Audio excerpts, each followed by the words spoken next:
Like, they just have classified documents sitting on fucking pallets in a warehouse.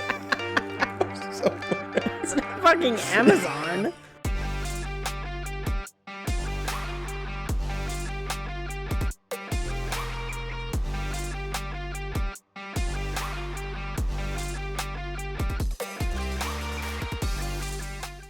Hey everyone, welcome in to another episode of Atoasttotheatypical. I'm Brit. And I'm Dale.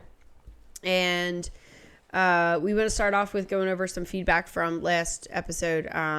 Most recently, we talked about Ed and Lorraine Warren and some of their more famous cases. And we had a little bit of feedback that we wanted to touch on about most notably the Amityville case and Ronald DeFeo. So, Dale, why don't you read the comment that we got, and then we'll expand on it from there. Yeah, so the comment said, can you guys... and it's from Maggie, one of our most loyal and most timely listeners. I feel like she gets there like the day it's released. She's immediately like, hey, I checked it out. She does. So big thank you to Maggie. Yeah, thank you. Go ahead. So she said, can you guys clear something up for me? Why don't you believe Ron DeFeo regarding the killing of his family in what became the Lutz house?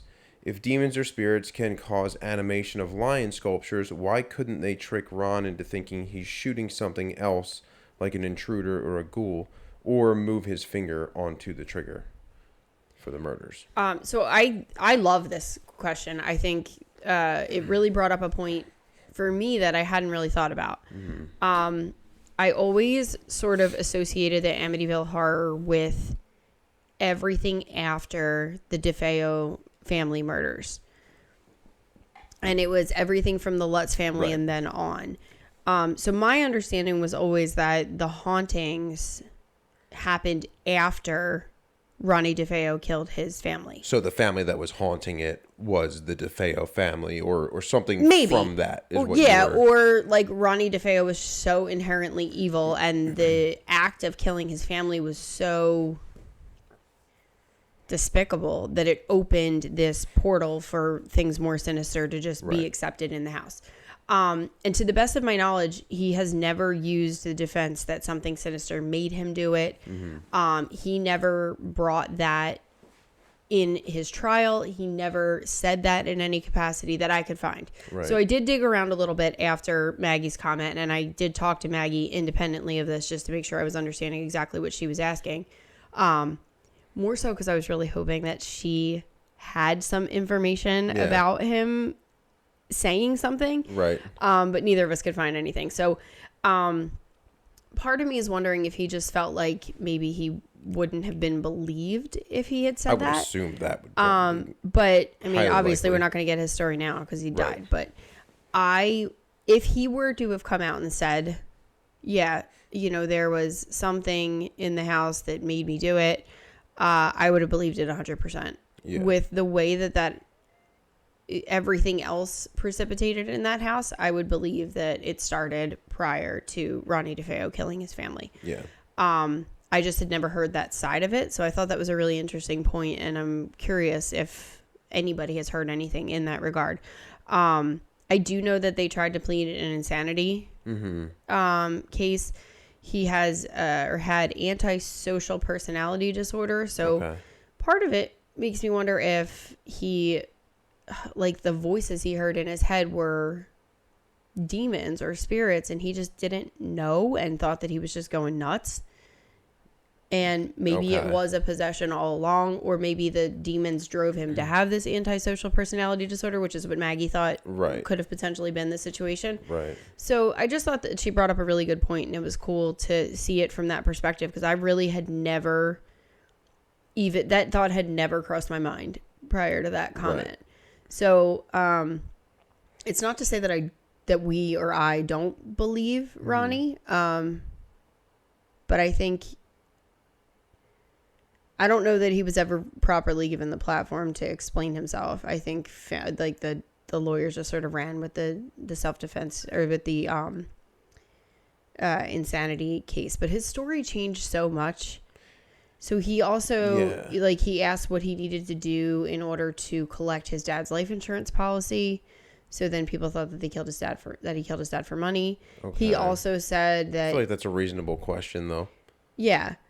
But, I mean, if he's the one who killed him, he's not getting paid out. No, but I feel like that's a reasonable question to ask people. How do I get my dad's life insurance money? He was just murdered. Right. But he also says that, like, he, so there was the how do I get the life insurance money? So then they immediately jumped into him using that money as his motive.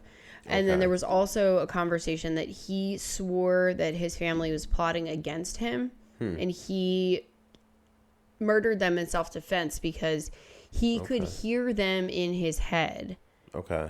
Plotting that they were going to kill him.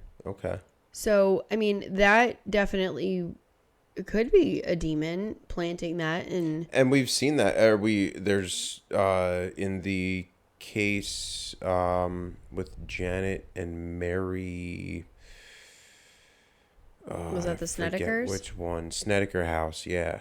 Because the demons were plotting them against each other. So that was the mother-in-law and daughter-in-law situation, right? I do remember that. Yeah. So I'm curious. That's plausible. I'm curious if he was just horribly misdiagnosed. Yeah. So thank you again, Maggie. I think that was a really cool point to bring up, and I definitely did not think of it from that perspective. So thank you. Yeah. Do you have anything else to add? No, I don't think so. I mean, I could definitely see. I could see the murder of the family haunting the house. Right. That was always my thought is how it happened. Yeah, but there's a lot that happened in that house. Yeah. So I could definitely see that there was something prior to that caused the murder. So yeah. And even the nature of the murders was very odd. So everyone in the family was found face down in bed, shot from behind with no signs of a struggle. But I believe he used it was the middle of the night though. He used a rifle. A rifle. It was the middle of the night. 6 members of the family. Yeah. Some of them in the same room, and all of them were face down. Like it makes me question how none of them heard anybody else get murdered. Like how they didn't hear shots. I feel like you could sleep through a gunshot. I could, but 6 other people could not. Yeah. I wouldn't sleep through a rifle shot in the same room as me. I'm not that bad. Stop it. I don't know. But yeah, I mean, there's a lot of speculation and a lot of questions surrounding the case. And even, I mean, Ronnie's story itself changed. He ran into the bar saying, "Please help. I think my family's been killed." He didn't even know how to process what happened. And there's some speculation that maybe somebody else was involved, that somebody did it and framed him, that somebody was an accomplice or, the mastermind behind it, but had him execute it and then had him take the fall for it. So yeah, there's a lot of questions surrounding it, but I think that was a question that was unique and really cool. So Thank you again, Maggie. Yeah. That was very cool to think about. And again, thank you for being an awesome listener. We really appreciate it. Yeah. Thank you. So, getting into today's content, we are going... Do we thank our new listeners? We're going to. Oh, sorry. We need our drink first so that... Sorry. I got it under control. Okay. This is going to be a very Dale-heavy episode. He's going to be talking the vast majority about it. He did most of this. He's a little more passionate about this. Very excited about this episode. And this is the content or the idea that really sparked us wanting to do a podcast. This particular topic was like mind-boggling for us. Yeah. We just were so thrown, and we just thought it was the most interesting thing. It's crazy. So there is a theory that birds are not real, and that they are drones controlled by the government, basically to spy on us. So we had heard this theory, and we were just like, wow, there is some stuff out there in the world. Yeah. And as we were talking about this, I think within a couple of days of us talking about it, we were at a bar. We had gone for a drink quick on a Friday afternoon after a long week at work. And this guy walked past us in a bar, and his shirt said, Birds aren't real. And on the back, there was this big logo. And we were like damn near about to like track this guy down and run. If anybody after him knows in the this parking guy, lot. we want to interview him. Yeah, this would have been I'm gonna go back to at the tail end of the summer in the Percy area. So if you are in the area of Upper Bucks and you own a shirt like that and you were maybe at a bar on a Friday afternoon, we'd love to talk to you. So with that being said, we have a special drink tonight in honor of birds. Yes. And so, this drink is Dale made this one. Called the Crow. The Crow. Ooh, another little shout out to a previous episode. Yes. Good movie. And in case you didn't realize from the prior episodes, I don't know if you noticed this, when we're bringing up other episodes during our recording, when I'm going through the editing, if you look up in the little thing that's going to click over right here above Brit's head, it's going to take you to the episode that we're talking about. I know the previous episodes, we talked about, I think in the Warren episode, we mentioned something about reptilians. And then I had a link pop up over there. So okay, cool. Yeah, if you so hear that us would only mention, happen on the on YouTube and on YouTube. Spotify won't link it, I don't think. But. So if you're watching on YouTube or if you're listening elsewhere and want a quick shot back to that, you can go to the YouTube video and link straight back to the previously mentioned episode from there. So this looks interesting. What is in a crow, Dale? This looks like more like crow's blood, but this is whiskey. A crow murder. Oh man, a murder of crow. This is bourbon. I used Jim Beam Devil's Cut. That seems fitting. What else is in it? Grenadine. Grenadine. There's gotta be. And simple syrup or sugar? Sugar. Okay. And lemon juice. That was the last one. Okay. Yeah. So you can use rye or bourbon whiskey. I went with the bourbon whiskey. You went with whatever we had. Yeah. I wasn't going to go buy another bottle. I do need some good rye whiskey. If anybody wants to donate some rye whiskey for the show. Yeah, any local distilleries want us to feature your stuff, we'd be happy to try some stuff out. So before we toast, we want to do an extra special thank you to all of our new listeners. Yes. Our last episode got like twice the amount of listeners that we've had on any other episode. Which across all the platforms. Right. It's just so cool. So we really appreciate it. And we just wanted to say thank you to you guys. If you are listening and enjoying it, please subscribe. I know it doesn't cost you guys a thing, and it really helps us out. And you know what? It's funny because the episode, the Warren's episode, we had a ton of views on YouTube. Yes. But we still only have, right now, like 3 subscribers on our YouTube channel. Yeah. So I know a lot of you listen on Spotify and watch on Spotify, and that's great. But if you're watching on YouTube, hit the subscribe button. That way you get the notifications when they come, when our new episodes come out. And again, that helps us out. So yeah, and it gives us a little bit more information on like who's following, what you guys are interested in. Like we can see who you are and what you like, and who is your daddy and what does he do. We can tailor some of the content to you guys specifically, and we'd love to hear from you about what you're liking, what you would like to hear us do. But yeah, we're super thankful to the new listeners. Yes. Well, to all of our listeners, but so very cool to see our numbers jump that quickly on Halloween. So pretty neat. So a toast to the newbies. Yes, a toast to the newbies. Let's do a toast to the newbies first. All right, moment of truth. Let's see how this is.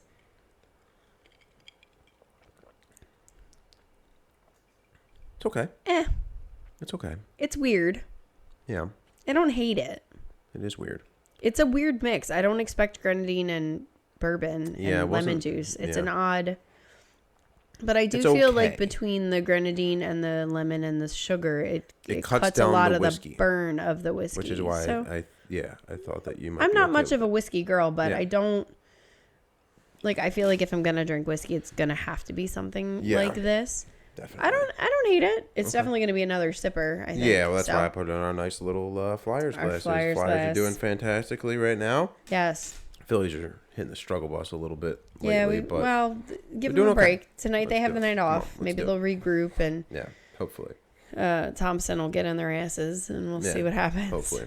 The other shout out and thank you is for our little logo poster here. That is from Amanda over at the Crafty Cat, and this is the kind of stuff she does. She does business cards, she does signs, she does all different sorts of stuff. So yes, so thank you, Amanda, if she has and an the Crafty Instagram, Cat. I believe she does. If she does, I'll link it down below.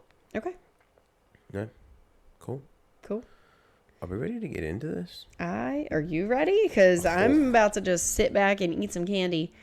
Oh, and our snacks tonight are Halloween candy because it's 4 days after Halloween and our house is filled to the brim with junk. Yeah. So, I am going to pull up. Did you share the thing with me? The thing? The outline? No. Okay. Can you? No. Why? Because I want to put in like things that we say we're going to link. That way I can do it while you're talking. I will do it under the stipulation of you not looking at it. All right. Well, why don't we just do this? Why don't I text our hotline from my phone, and then I will text with things that we said we're going to put. I know the number. 9448. Oh, that's for everybody else. You can text the hotline too. And if you call while we're recording, we will put you on. Oh, yeah. Please. You are getting put on. Oh, yeah. And if anything comes through, we're definitely going to shout you out. Still didn't set up the voicemail. You suck. I'll do it. My voice is better than yours anyway, so just shush. What did we already say we were putting a link to? The drink and Amanda's Instagram. And I have a hole in my chair. Already? Yeah. What the hell? I don't know. Cheap ass motherfuckers. I guess I'm getting out the sewing kit, huh? I'm not. I know that. Yeah, no shit. All right. Can we get into this now? I'm excited. I think so. All right. So, birds aren't real. I fucking hate birds anyway, so I hope they're not real. So I feel like I need to preface this with there are lots of believers in this. Yes. And this is a very widely accepted theory. There's rallies all over the place about it. And the original movement started back in 1976. But I don't know that I realized it went back that far. The most recent iteration of it started in 2017. And that was more started as a social movement of the fact that conspiracy theories can be just absolutely insane and people will still believe them. So it was it was like brought up again because of that. It was like hey, people are so stupid they'll believe this. Yeah. And I'll get into that in the thoughts and theories and comments section. Which, by the way, I'm not saying anybody's stupid. She calls me stupid all the time, don't No, well, whatever. But I don't think that being skeptical of the most widely accepted truths of the world makes you stupid. No. If anything, I think it's the opposite. So ask questions. Yep. Ask questions. All right. So stay woke, people. Let's get it. Let's get after this. All right. So the movement says, so excited. I am so excited about this. Some of this is just so out there, but some of it just makes so much sense and ties things together. It's absurd. So the movement says that it's been around since 1976. Now, most of the information I got is directly from the movement's website. Some of it was other resources as well. And when you say the movement, what do you mean? The birds aren't real movement. That is what it's called? Yes. Okay. I feel like they should be a little more clever. That's agree, okay. But they're proving a point. Trying to prove a point. Bird truthers sounds better to me. Yeah, I like that one. All right, so you can keep your crinkling down over there. Probably not. 1953. Alan Duluth, who was the director of the CIA from 53 to 61, met with Dwight Eisenhower to suggest that they need more surveillance in the United States. So his suggestion was that one camera in the sky would do the work of hundreds on the ground. He's not wrong. Correct. So Eisenhower approved his research to start trying to figure out a way to do this, and told him to come back when he figured out how to make it happen. Duluth left the Oval Office and went to an undisclosed location to meet with his, quote, inner circle. And then one weekend in May of 1956, the idea of killing birds came up. Now, again, I told you I got a lot of this information from their website. Mm-hmm. A lot of this is direct quotes from their website. And a lot of it is just absolutely hilarious, the way that they write these things. So, Duluth and his buddies apparently hated birds, much like Brit. You can, I mean, you agree with that, right? We were just talking about ostriches. How much birds terrify the shit out of me. The beaks and the claws and those eyes, the big beady eyes. It's the eyes. Yeah. They have crazy eyes, and they always look like they're ready to attack at a moment's notice. Like, literally nothing is happening. I had a fucking emu. Was that an emu I sent you a picture of today? Yeah, it looked like it. As I turned around that corner, this little dick followed me along the fence line, sticking its beak through the fucking holes in the fence, trying to get to me in my fucking car. I swear they can smell my fear. They can. They feed off of it. They feed off hate birds. Okay. And nothing would make me fucking happier than to know that they're not actually real. Well, it could be scarier. Nah. If they're not real. Nah. For the reasons of why they were made. Yeah, whatever. So, the group claims that the government destroyed over 12 million birds between 1959 and 1971. Interesting. Remember that. So the theory is that birds used to be real. Used to be real. But they've been replaced. They've been clones. unalived and replaced. Suicided. May 6, 1957, Duluth met with someone from Boeing and for the CIA ordered 120 B-52 bombers for surveillance purposes. They were supposedly going to be mounting cameras and stuff to them. But so he wanted to have them built undetected.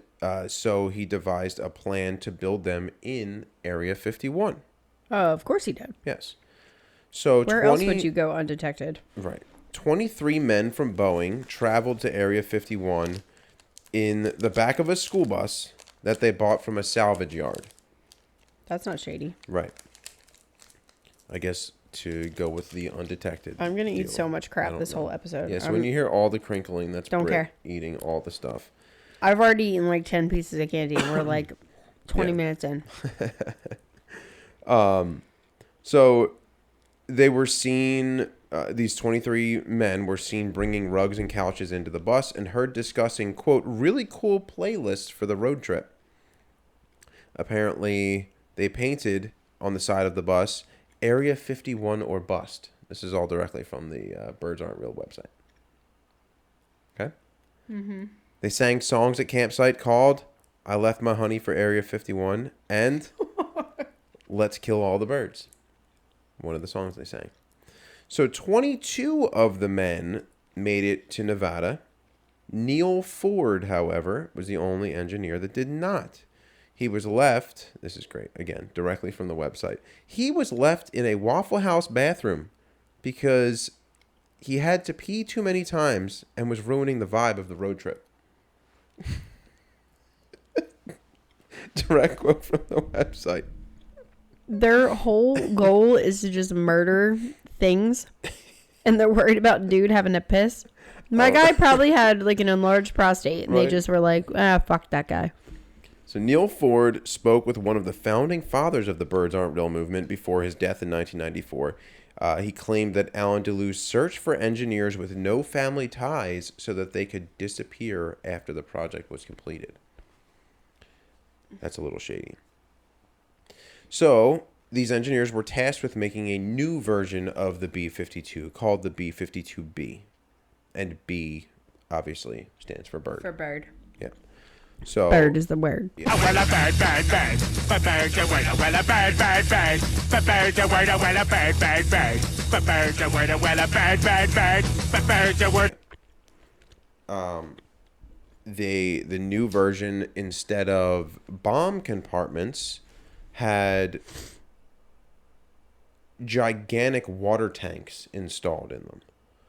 And in the plane? Into the plane. Instead Why? of bombs. We'll get to that. That's a very difficult engineering feat, supposedly because of how heavy the water is. I would think like the buoyancy would be weird to fly. Well, the sloshing of the back and forth. That's what I mean. Like when you would go, that would. So that was something that. It seems like a stupid fucking idea. It serves a purpose. One of the engineers almost gave up. Again, this is another direct quote from the website. I love this. This is hilarious. But Deleuze hit him over the head with a 40-pound wrench to, quote, knock some sense to him. Do they make wrenches that are 40 pounds? Yes. For what? He put him into a coma that he never came out of. What do you use a 40-pound wrench for? I don't know. Something that besides 30-pound wrench doesn't work for? That. I don't know. Maybe you're working on B-52s. I guess you need big wrenches. That seems excessive. I feel like that's the most ridiculous. Like, I'm sure it's not going to be the most ridiculous thing I hear tonight. That's probably the most normal thing. The fact that a 40-pound wrench exists is so odd. Yeah. So the remaining 22 engineers were scared and vowed to finish the project so that they could leave Area 51 and never return. That was kind of the point, wasn't it? Yeah. So all this information is known because supposedly 12 pallets of classified documents were stolen from a warehouse by a Birds Aren't Real patriot. Like, they just have classified documents sitting on fucking pallets in a warehouse. It's not fucking Amazon. You can't just like go to a warehouse and pick it up. Pallets full of classified documents.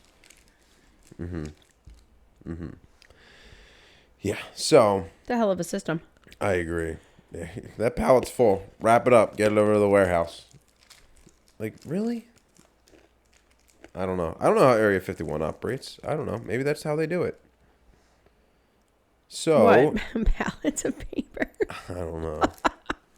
So the plane was completed, sprayed with coats of black paint for nighttime invisibility.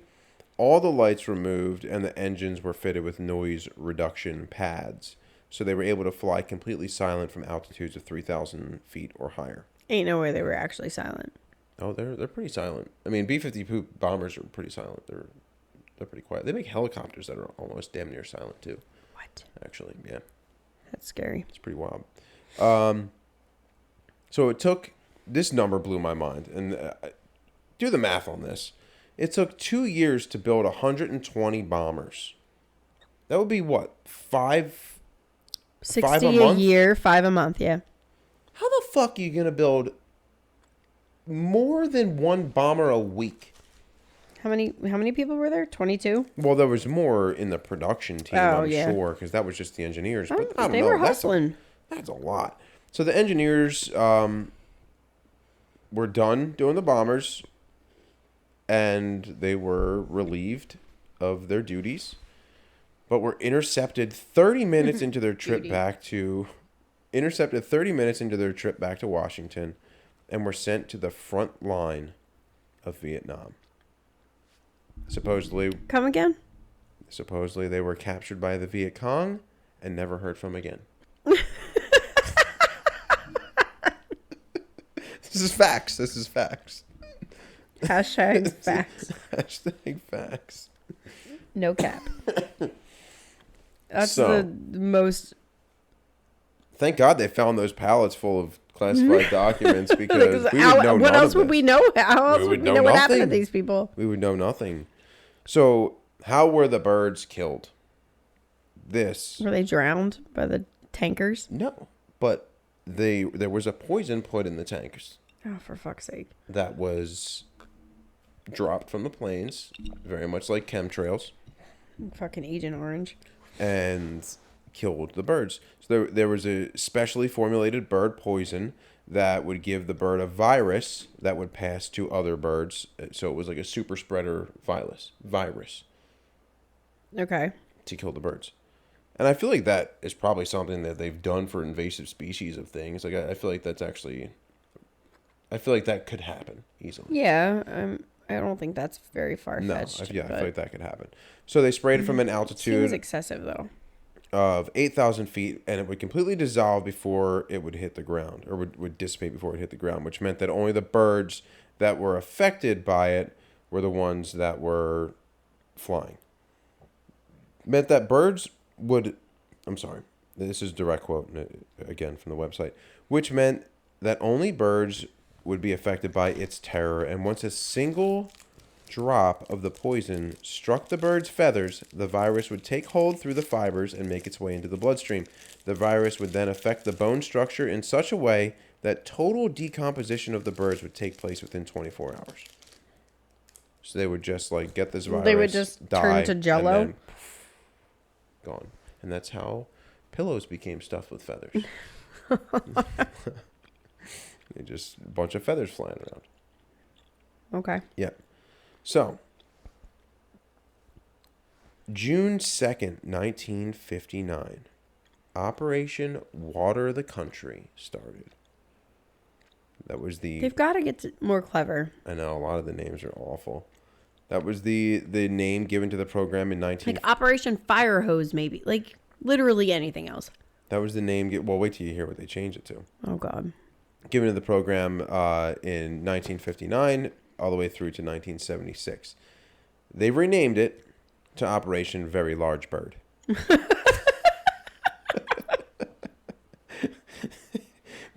But Big Chief Brown Bottom. Like, who comes up with this shit? That was not their original name that they wanted to change it to, though. They wanted to change it to Operation Big Bird, but they didn't want to get in legal disputes with Sesame Street. So they made it Operation Very Large Bird. What legal disputes? Nobody even knew this shit was happening. It's the operation. I don't know. So during the first few years, robot bird prototypes were released. I could believe that. I can believe that. I got no problem believing that. Mm-hmm. Let's talk about... Wait a minute. Back up. Backing up. What was the year that they wanted to change the name to Big Bird? I don't know the exact year. Sometime between 59 and 76.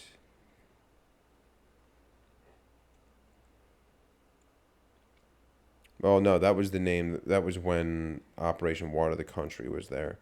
Okay. I don't have a date for when they changed the name. Okay. I might later on because I do. Because Sesame Street aired in 1969, so. Okay. I was thinking it was too there you go. far ahead of when. Gotcha. But it's so not, let's talk about John F. Kennedy. Let's do it.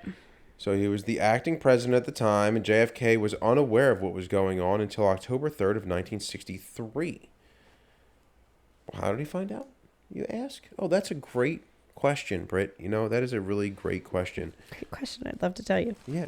He tapped the phone of Alvin Cleaver, who was the International Communications Director of the CIA, because he thought that Cleaver was stealing... This is another quote from the website. He tapped Cleaver's phone because he thought that Cleaver was stealing his ham sandwiches from the White House kitchen. I can't. What the fuck? Listen. I don't know. Ham is not that important. I don't know, but I feel like I would probably abuse my power too and do stupid shit like that. Be like, this is why nobody would vote for you. Everybody would. Who would vote for me? Come on. Literally Come on. nobody. Who would vote for me? I wouldn't vote for you. Oh, I'm not surprised about that at all. But come on, you guys would vote for me. So he heard a conversation, and Cleaver said, "I've stolen John's lunch again. He doesn't even know. I'm going to keep stealing it until he launches a full investigation. Then I'm going to plant a hidden camera and catch his reaction as I dump all the stolen sandwiches on his desk at one time." So he was stealing them and not even eating them? Like he was just letting the ham get moldy? Like what the hell? I don't know. This is where the website went off the rails.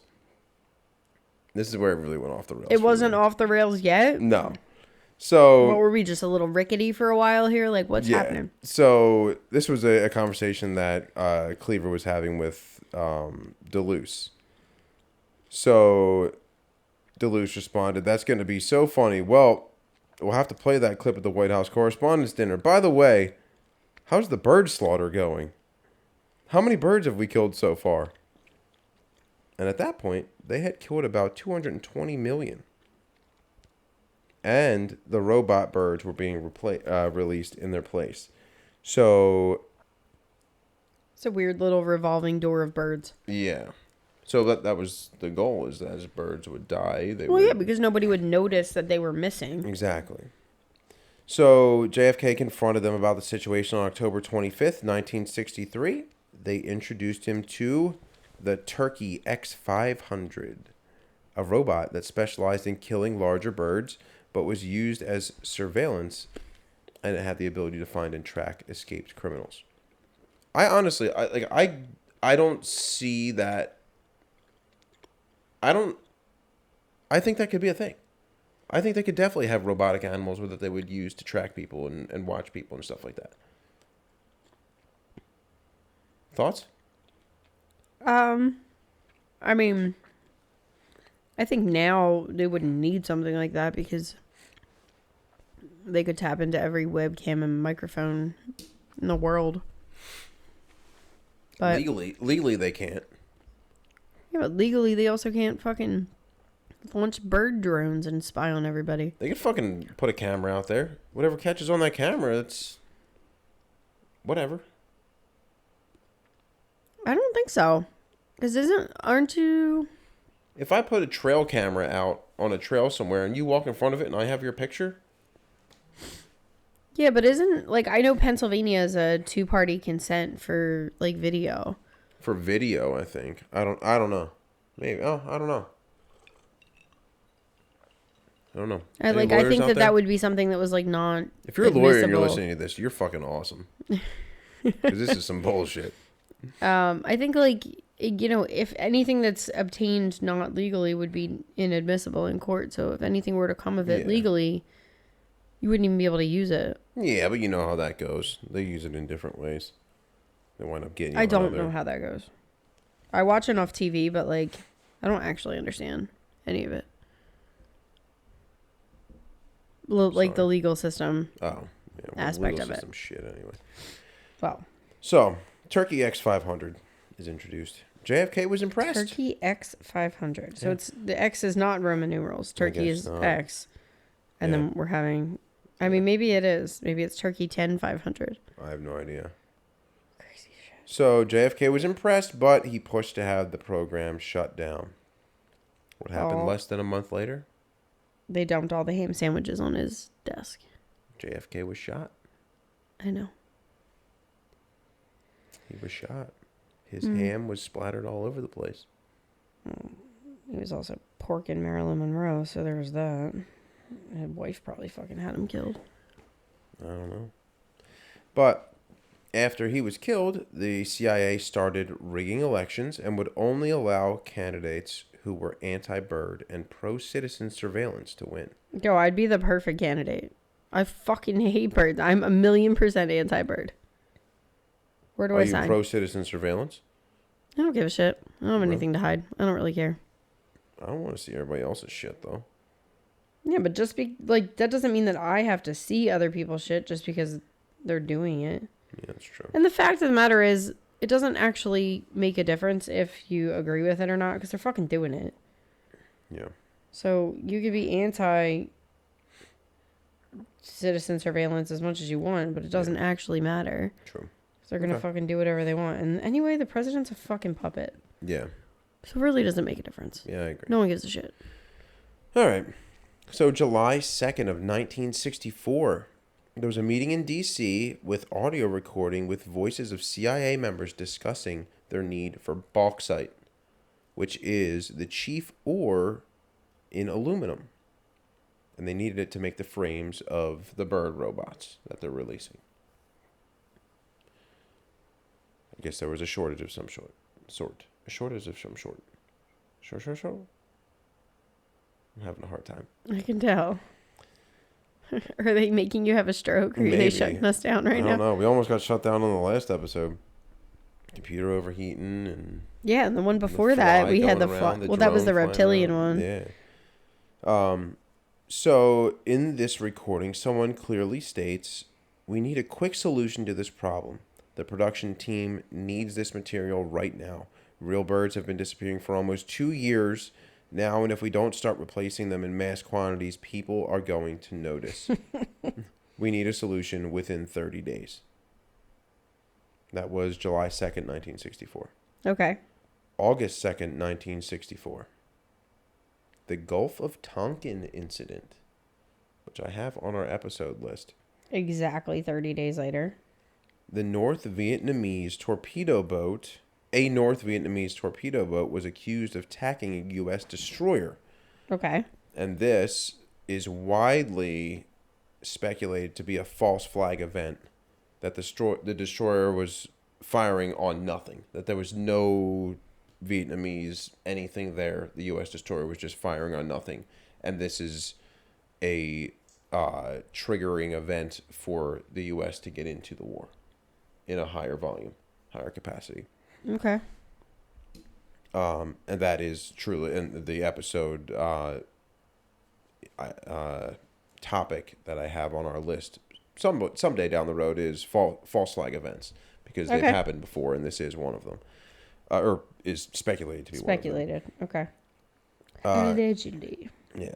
So it just so happens that Vietnam contains the third largest reserves of bauxite ore. So the U.S. used this opportunity to invade and extract the bauxite. The U.S. exported the bauxite to construction facilities. The facilities were built in the from the 1960s to 1980s, using nuclear war propaganda, and saying that the facilities were bomb shelters. But the whole while, these were actually production sites being built. Yeah. Okay. So thousands of workers, over 22 facilities in the U.S. produced around 5,000 birds per day, according to this. Jesus. Yeah. How? I guess you have thousands of workers in different facilities. I mean, I don't know. I guess it can't be that far-fetched to produce 5,000 units of something in a day. Back then, though, you're talking about a whole different time. Not really. I mean, it's the 80s. Oh, I thought we were still in like the 60s. Yeah. Well, yeah. Sorry. Yeah, 60s, you said Vietnam. Sorry. So, how was that the 60s or 70s? What? Now I'm questioning it. Vietnam 60s. That's what I thought. I believe. Forrest Gump would know. He would. So, the question then is, how is the government going to keep thousands of workers silent? I don't know. And the birds aren't real people. Say, quote, to sum it up. I love that every time you quote, I'm immediately starting to giggle. Quote, to sum it up, they were tripping balls. Direct quote from the website. The government would send individuals to local nightclubs and bars who would then scope out a candidate who looked like they could assemble a robot bird. I don't know what that candidate looks like. You look like Inspector Gadget. What characteristics are you looking for in a person that you think that they're going to be able to put together a robot bird? And you must be the Monopoly guy. I don't understand. Like, what the hell? If somebody came up to me and was like, you look like you could assemble a robot bird. Yeah. Like, that would immediately be like the skeeviest, like, weirdest pickup line ever. And I'd be very confused. I would run I'd be away. very confused. So these people would be picked up at bars and would be told that, hey, we got a costume party going on. This is 60s and 70s. We got a costume party going on, and we're like dishing out acid. So they get these people to come. They pretty much are tripping balls then, I guess.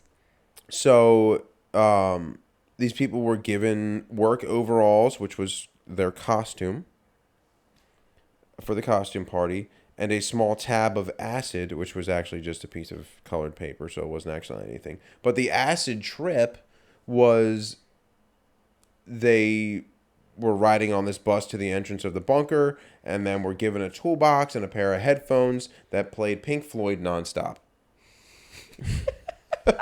And this combination of assembling a robot bird inside a 5-story government fallout bunker, just people believed that they were on like the craziest acid trip of their life.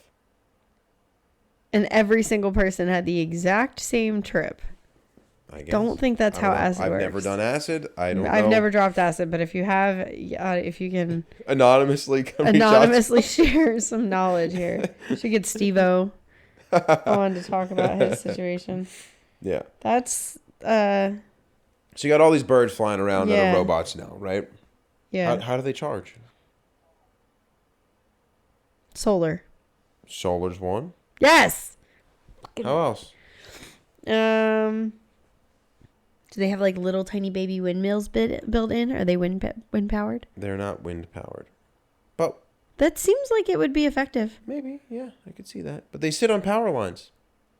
Oh, Jesus. They plug into the power line and they charge up. Is there like a fucking port that they just clamp basically. into? Oh, my God. Whip out their USB port and just grasp onto the power line. And so how do you explain bird shit then? What is it? We'll get to that. Oh, yes! We will get to it. Oh, we got this going. We got this going. Oh, my God. Yeah.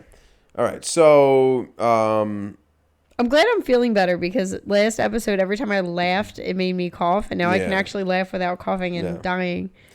So that's a nice change. The new head of CIA was William Colby, and this was under President Gerald Ford. So Colby renamed the movement of the Operation Water the Country to Operation Very Large Bird. He was the one that did that. So, yeah, whatever. I can't deal with this. He enacted a rule that anyone who had worked on the original Operation Water the Country was to be released of their duties because he was pissed off. It had been 10 years since the operation had begun, and they only replaced 26% of the bird population with robots, and their target was... They were 35% under their target. So he was pissed. So in November of 1973, one of the young men that was fired showed up on the doorstep of Clark Griffin. Now Clark Griffin is a young teenager from San Francisco. He was an outspoken activist during the end of the Vietnam War, and now that the war is over, he needed a different cause to campaign. Dude was bored. Yeah, needed something else to do with his time then. Basically. Cool. So just a little note that the person, the Birds Aren't Real website, they don't give a name to the person who started the movement. They simply refer to him as the Master. Simple as that. Like the Big Lebowski. I guess. He's the dude. You're eating Sour Patch Kids right now? Yeah. These little snack packs of the Sour Patch Kids are the biggest bullshit ever. I'd eat a pack that has more than 5 Sour Patch Kids in it. Yeah, 5 is crap. 5 pounds, I'm good with it. That last candy I had was nasty. What was it? I don't know, some weird gummy thing. Gummy bears? No. I like Columbina. What the hell was that? I don't know, it was gross some though. Sort of laxative. I hope not. Let's talk about bird shit. It's a little late for that. I already fully ate it. So if it was a laxative, we got problems. I'll excuse myself very shortly. So, let's see. So Clark Griffin, that's where we were. So Griffin was shocked to learn what the Master knew. But he wasn't surprised because he kind of knew he knew that the government was out to get people. He was, yeah. So he went back to his. He's used to fighting the U.S. government and their propaganda and all that. But he wanted to share the news of the Master with his anti-war campaign quickly. So he formed the team that he had together for the anti-war stuff, and he had them travel to college campuses across the United States. Had them standing on street corners and in amphitheaters on campuses, and this became known as the Tour of Freedom. And they gained a large following, which was large enough to make them decide that they needed to organize a rally. Okay. So they organized a rally in D.C., and it was attended by over 2,000 people. It started in 1974, and they had rallies every year until 1991. Okay. During the rally, supposedly, the Secret Service was ordered to confiscate any film that was being taken of the event. I guess so they could destroy it and shut down the movement. So in 1991 is when the rallies ended, and that's when the government put an end to the first Birds Aren't Real movement. Okay. In 1980, lasted a long ass time though. Yeah. That's a good run. Yeah. So in 1987, they actually attempted to release a commercial on TV during Super Bowl 21. The government stepped in and confiscated the film and banned it under the fears of compromised national security. And I actually meant to pull it, and I will, and have it here. I will see if I can pull it again, and if I can, I'll insert it right here. I shall resign the presidency effective at noon tomorrow. We all remember where we were when that happened. But what if I told you that something far greater was at play in this very moment? A saga of government corruption so entrenched in our society that to expose it would make Watergate a mere footnote in the pages of history. For the last few years, my team and I have been investigating the biggest crime ever perpetrated on the American people. Since the Eisenhower administration, the US government has been committing genocide on the entire bird population and replacing these birds with sophisticated robot replicas, equipped with 5-megapixel cameras and a sophisticated tracking system that can follow your every movement. I know this is horrifying, but please remember, stay calm. It is estimated that by 2001, 90% of the birds that we see in the sky will actually be surveillance robots. We must act now to prevent this from going any further. Join us, and together we can make 1987 the year that we take back our freedom. So the government, they stepped in, stole or confiscated the film. Shortly after, the offices of the movement were raided by the FBI, and many of the documents that Clark had were taken and placed in a, quote, top secret location. Where that is, the pallet warehouse in Area 51. It was strapped onto a pallet somewhere. So they probably can just go steal it right back. They got just like fucking cherry pickers and shit in the warehouse. Yeah. Like, what are they doing there? So the team pushed forward with the rallies until 1991, as I mentioned. And in 1991, Clark Griffin disappeared at one of the rallies in San Francisco, and he was last seen holding a sign and marching up Market Street during the rally. No one's seen or heard from him since. Strange. Did they suicide him too? I don't know, but the movement refers to this May 6th as Blue Monday.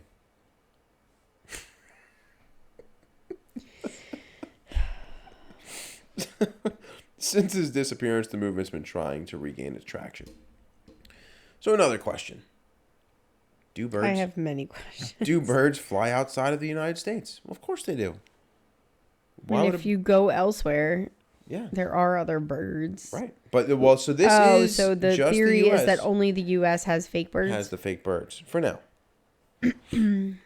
And, yes. How far can they make it before they need a power line to charge? Like, can they make it across a whole ocean? They charge solar as well.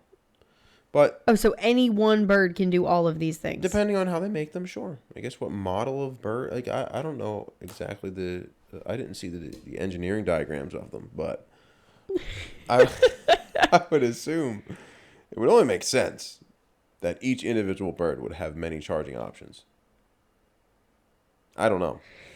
Yeah. Okay.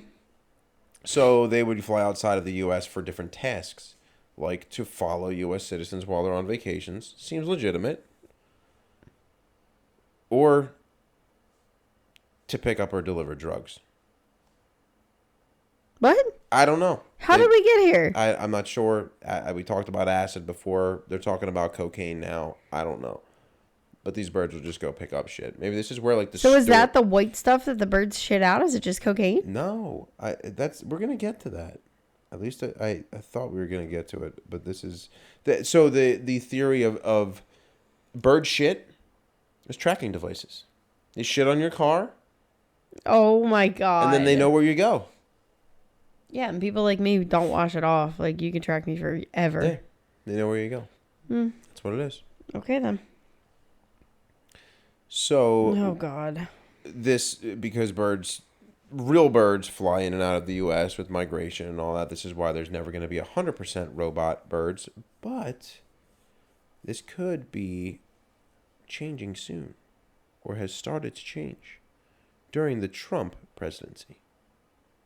What did Donald Trump do between us and Mexico? It was unsuccessful in completely building a wall. Yeah. So we started building a wall, right? Yeah. How's a wall going to keep birds out?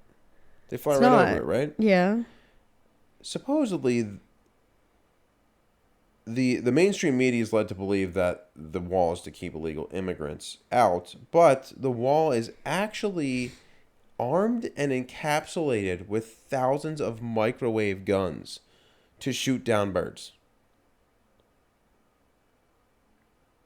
This is facts, people. Okay.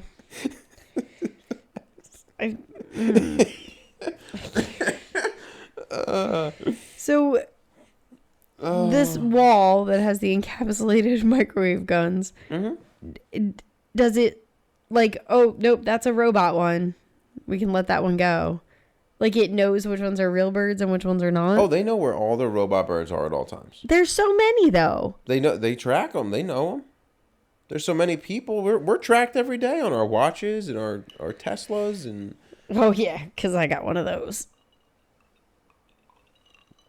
Tracked every single day. So. Truth is, I don't give a crap. You can track me all you want. The final sentence on their website reads, "If you've made it this far in the reading, your entire view on this country has been totally reframed." But it just left me utterly and totally and thoroughly confused. I'm still hung up on the ham sandwich. The ham sandwiches, yeah. This is, I mean, basically, that's the only reason that we know any of this, I guess, is JFK started the surveillance of over this ham sandwich situation. So the second shooter on the grassy knoll was probably a bird? Could have been. So that's something else I read. And I don't know what happened to the rest of this outline, but something else that I read is the birds are made for different tasks. Some of them are meant for delivering things, picking things up. Like the different trackers in Hunger Games. Yeah, some of them are made for... Some of them are jabberjays. As assassins. Some of them are made to plant other types of tracking devices. Yeah. Okay. Some of them are like recruiters. Yeah. That is wild. Yeah. So, what are your thoughts on this? What questions do you have? I'm floored. I got a lot of questions, but I don't really know what to do with any of the information that I have. So my first question when I read all this was, the fuck do you mean birds aren't real? We eat birds. Yeah. Like, you could go out you shoot just a said bird they're and not fucking all eat it. They're not all fake. No, but what are the from chances that saying, the one that I would go out and shoot would not be real? And the response... So is it mostly like not chickens and turkeys and like not birds that you can eat? Is it mostly like fucking pigeons and like woodpeckers and shit? It's birds in general. But that's part of it, is these farms that breed the specific like the birds lesser for edible eating ones. Okay. Are could be real birds, and we're eating those. But still, the concern is, okay, you can go outside and shoot a bird, and there's a pretty high likelihood if it could be a robot bird, based on their numbers and the amount of birds. So if I just go outside right now and shoot a bird, yeah, they think that it could be a robot. It's like a 50-50 chance. Yeah. So how, like, I feel like you would know pretty quickly, because like you could eat a bird. But I would know when it doesn't bleed and it just like short circuits and... No, they bleed. The fake birds? Yeah. How? It's the same, like movie magic. You stab meat that looks like meat and it's fucking, blood comes out. But then how do you know that it's a robot and not a real bird? Well, that's where all this goes. But my question was, okay, if I go kill a bird right now, I'm either going to find out very quickly it's a robot, or you need to have this thing masked perfectly that, like, I could just go fucking kill a robot and eat it. And the response to that is the same thing that has been around for decades. It's cultivated or cultured meat. It's actually muscle and meat on these birds that you could eat. And they're a fully synthetic AI robot, basically. Those fucking tofu birds. Yeah. I fucking hate tofu. I've never had it. Oh my God. That's literally probably the only food that I will never eat again. I don't think I've ever been around anybody that had tofu. It even smells bad. It smells like toes. It smells like toes. It's fucking disgusting. It's weird that you said toes and not feet. It smells like toes. It smells like just between toes. That's just very specifically between toes. That's awful. Yeah.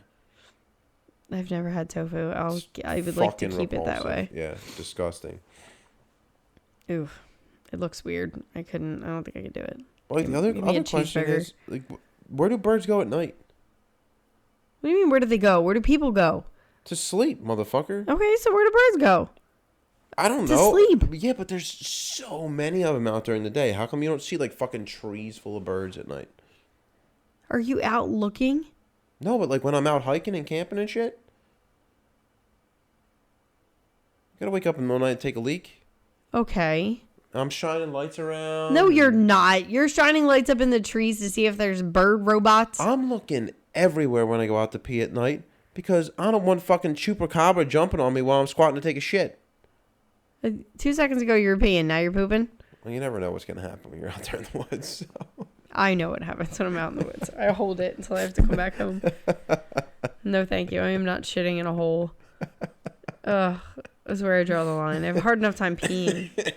You gotta get a Shiwi. I do. It's on my Amazon wish list. If anybody wants to buy me a Shiwi, my birthday's at the end of the month. It's on my Amazon wish list. So, I mentioned in the beginning of the episode that the one theory about this, and I'm beginning to think more and more that this is exactly what it is, but there are people that do believe in this. But the theory is that this was revamped. Actually, the whole birds aren't real movement was revamped by a 23-year-old named Peter McKindo. And he's been interviewed by like 60 Minutes and like he has been actually on legitimate news stations. And he says that the idea is just meant to be so preposterous that like to shed light on how insane some conspiracy theories are.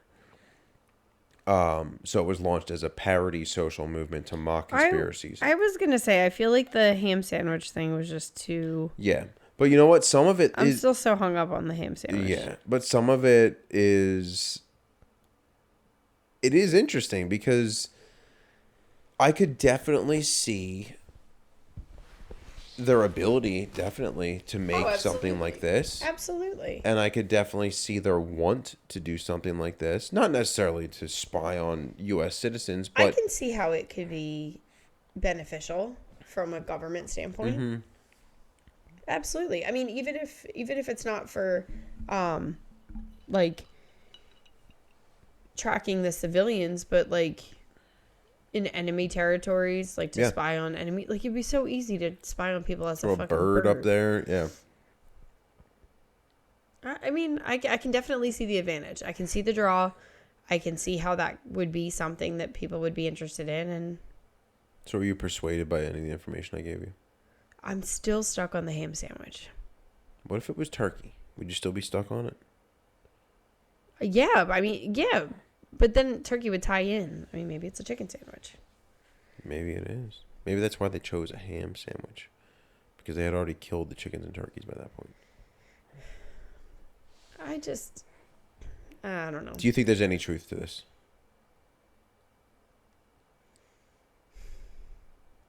I don't know. I don't know. I think that there's I think there could definitely be truth to it. I don't know if there definitively is at the moment, but I think that there's a shitload of potential. Yeah. I definitely think that there could be, and I'm sure if we there's looked definite opportunity there. Yeah. But if you do go on that's another thing we'll link, is the Birds Aren't Real website. And if you go on the website, they have like merch that you can buy that is like the Birds Aren't Real hoodie is probably from that website. Okay. The one that we should have ordered one before we started the episode. We could have plugged and the new one that they have out, because between doing this outline originally and doing the episode, the website changed completely. They're on to us. Yeah. But now they have t-shirts that say the birds work for the bourgeoisie. And I don't know, there's a couple of them. They're pretty funny though. But I think I'm gonna get me a bird truther shirt for sure. But I don't know. I just thought this was interesting to think about and talk about, because given the technology that's out there, I do believe that they could make submarines that look like whales, probably. Like, they can make all sorts of stuff that would hide very well. And I could definitely see how some diehard conspiracy theorists could go along with this, especially with them tying it. So there's a lot of bullshit thrown into website, like they were, quote, tripping balls and like the whole ham sandwich thing. But then they tie in things like the false flag of like the Gulf of Tonkin and the timing of the murder of JFK. And like they throw a lot of historical facts in there that I think they have a lot more followers than people notice for reasons that are not what the revamped movement is about. I think people actually believe this.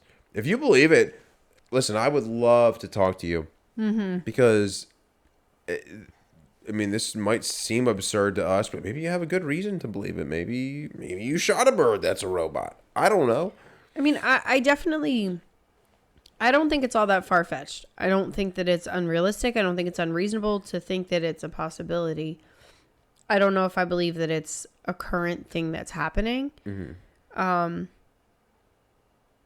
But I definitely could see it being like a beneficial thing. But I think, like I said earlier, I think from the perspective of the amount of technology that we have right now and just the accessibility that the government has to basically anything and everything. I mean, they could be tracking us through our cell phones while we sleep, for Christ's sake. Like smart TVs, cell phones, smart glasses, watches. People get like a friggin' like a chip implanted in their hand that opens their house. It's like, there's just so much that they can use that people voluntarily choose to put in their bodies now that I feel like, I mean, a robot bird might be a little substandard in relation to now. But if we're looking back at the 60s and JFK's time, yeah, I could definitely see that have been, something back then. But, I don't know if I think it has the same draw now that it probably did then. But like I said, for the sake of, like a war, and like a military benefit, I could definitely see it being a thing that was used to, check out enemy camps, spy on enemies, try to track prisoners of war like that. I could definitely see that being something that would be used from a military perspective. So it's funny you mentioned that, actually, because I just had a memory flash in my head that I hadn't thought of in forever. Because when you said that about looking at like military camps and have like a bird flying over, it's a way to silently view a military camp. And they have the ability to have really quiet drones or like really good cameras from a plane or whatever. Yeah, but I feel like a plane or a drone, even if you can't hear it, like more suspicious than a bird. Right. So I used to have a remote controlled dragonfly. And granted, it was the size of a bird. It was big. Yeah. But it looked like a dragonfly. Very much could have looked like a bird if you wanted it to. And the way it would propel itself is it would flap its wings. It would take off from the ground by flapping its wings, and you would direct the thing around and fly it wherever you wanted. And it would just, and you could let it soar and flutter its wings to keep going. Like it looked legitimately. If it was meant to look like a bird, it would have looked like a bird, but it was painted and whatever like a dragonfly. Okay. So that was, I don't know. I was young. I was probably 12 years old when I had it. So you're talking like 20, 25 years ago? Yeah. And okay.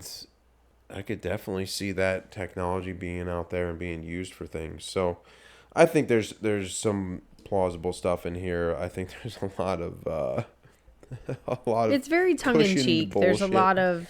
Yeah. Like, it seems like they're trying not to take themselves too seriously, but also pepper in some legitimate information. Yeah. So, which I guess is a good way to get some followers by throwing some factual information mixed in with the bullshit. Yeah. Kind of what the media does. Well. What? Nothing on that media, no. Yeah. All right. I got too much to say about that. It'll just take a whole nother episode, so. That's all I have to say about that. It's been a couple episodes since we brought up Forrest Gump. I just did earlier tonight. I know, but it's been a few episodes since we have. Well, yeah, I'm not going to bring it up just because. I bring it up when it's appropriate. Brought up Vietnam. How could I not? Yeah. All right. Any other thoughts, theories? Comments? No, I think that, I mean, like I said, I think that from a military perspective, I can definitely see the draw. Mm-hmm. I could see it being useful. I could see it really serving the purpose that they intend it to. I could see it definitely, no pun intended, flying under the radar. And I could see it being really effective, honestly. But not as effective as some other things that are available now. Yeah. So the technology for the time that it was originally supposedly developed, absolutely, I think it would be beneficial and Agreed. But not so much now. Agreed. All right. What are your thoughts? I gave them. I think it could be legit. I think that there could be parts of this that are legitimate. I think the technology was there. I think the technology is there now. And I'm pretty sure that the military has actually worked on drones that are like the size of a bee to be able to fly through. That's what I was going to say. I feel like now it would have to be like a fly or like a bee or like a dragonfly or like a butterfly, because like a butterfly hovering is a little less suspicious, I guess, and it being there. Another, I don't know. I feel like a fly would be like the best way to do it. Absolutely. Because like, who the fuck's killing a fly and like eating it or testing it to see if there's metal right, like in I'm it? not going to test a fly, and it's so small that any metal that is in there is going to be so tiny that it's going to be virtually undetectable. And their lifespan is like days. Right. Kind of similar to a cell phone battery. I don't know. Maybe flies are not real. It's possible. Maybe they charge up by sitting on shit. Maybe. I don't know. All right. I don't know. Flies are always like flying into the fucking light bulbs and shit. Maybe they're sucking some energy out of that. Idiots. All right. That's all I got for that bullshit. Okay. I thought it was a pretty fun one, though. That's cool. I thought it was pretty cool. Pretty cool. Because that's the one that really was like, there's some crazy shit out there. Yeah. We need to get into it. But if you're somebody who agrees or disagrees or knows anything else about the bird truther mindset, we'd love to hear it, and we would absolutely do a follow-up episode to talk about whatever you bring to us. So let us know if you have any thoughts or information about that, and we'd love to hear it. Yeah. Thank you guys for listening. Thank you. Make sure you hit the like button, hit the subscribe button, comment on our stuff. Like Brit said earlier, it's free for you to do. It doesn't cost you a penny, but it really does help the podcast out. We're really appreciating your support. Please keep it up. Our link tree is in the description below, which I guess on Spotify is kind of in like the profile of our yeah, thing, it's in the episode description button. Yeah, so you got the link tree in there, which takes you to all of our social media, all of the ways to listen and watch. The phone number for us is 267-450-9448. You can call or text. If you call, leave us a message. If you text, we'll probably read that on the air as well.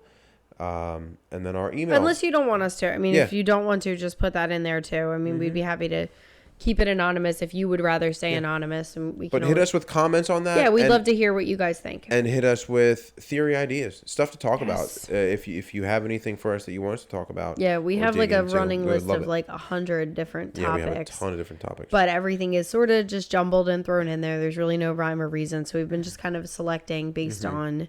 We have a couple fun ones coming up, though. Yeah, we had, our whole Halloween, like, spooky series. And then this one was just... something different, a little more light. Next episode is going to be a little lighter as well. There will be some dark parts of it, but, something a little bit more fun as far as theories go. But yeah, I mean, if there's anything that you are really interested in, if it's not on our list, we'll add it. If it is on our list, we'll bump it to the top. So we'd love to hear what you guys think or what you want to hear. Good, bad, and ugly. Throw it at us. Yeah. Yep. Awesome. Well, all right, you got enough left for a toast there, dude? Of course I do. Okay. Toast to the birds and the robots and those poor engineers who came up with this idea of the birds who were tossed to the front lines and eaten by the Viet Cong. It's pretty weird. Let's go have a ham sandwich.